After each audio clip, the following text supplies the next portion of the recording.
should you play a game like Tales of Tanorio? Now, the game is set for release just a few hours after this video goes live, so obviously expect a full review soon, but this video is more so made to give you an idea about what the game is and will come with, and why I even take some of these Roblox games more seriously, because not really recently, but in the past when I covered games like Lumion Legacy and Tales of Tanorio for the first time, I would see a comment or two basically stating that Roblox was for babies and that the commenters in question were too mature and cultured to play such childish drivel while playing Pokemon and other games that are targeted towards children as well. Anyways, Tales of Tanorio is a Pokemon-like RPG that in many ways is shaping up to be the next major competitor for Lumion Legacy, which is the largest monster taming game on the Roblox platform currently. While playing Lumion Legacy for the first time, to me it felt like playing something like Temtem with a similar stamina system, but with more typical Pokemon tropes like the typing and RNG and stuff like that. The combat system and animations never wowed me, and I'm highly doubting that TOT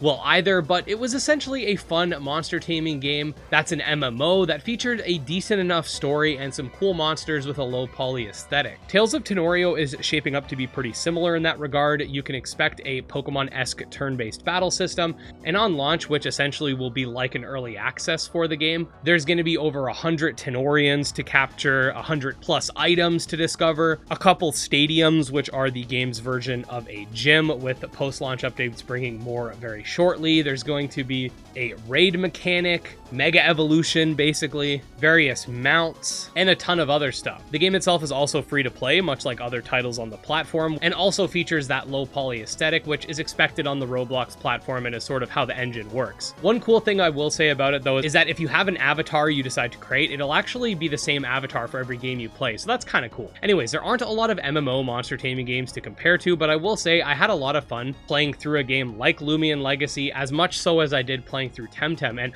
Lumion didn't cost me a cent. Yes, these games typically have microtransactions, and I'm not really into the competitive scene, so I can't speak to whether or not there were pay-to-win mechanics, but the Tales of Tanorio devs have stated that there will not be any sort of pay-to-win, so that's something to keep in mind as well. I can't be 100% certain if Tales of Tanorio will provide a similar experience, but what I will say is that these Roblox monster taming games should at the very least be taken more seriously, as a lot of them have committed teams behind them with an actual budget, and these people do take game development seriously, even more so than some of the non-Roblox monster taming devs I've seen in the genre. Anyways, if you're a fan of monster taming games in general, I do recommend at the very least giving the game a shot, because, you know, worst case scenario, you don't like it, you can pull away and not interact with it further, and you won't be losing any money in doing so. If you're just looking for a Pokemon-like experience, then you might find this game enjoyable, but again, we will have to wait until it releases later today at 4 p.m. Eastern Standard Time. While these games might be marketed more towards kids, most of the monster taming games that we enjoy,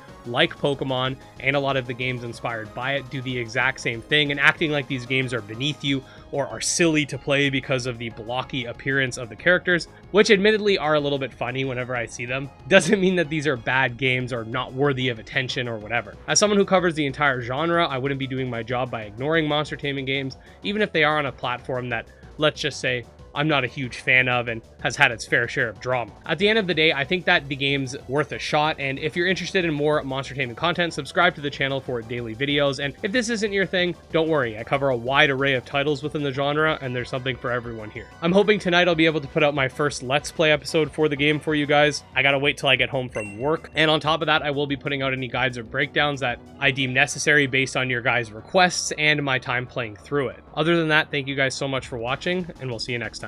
Peace.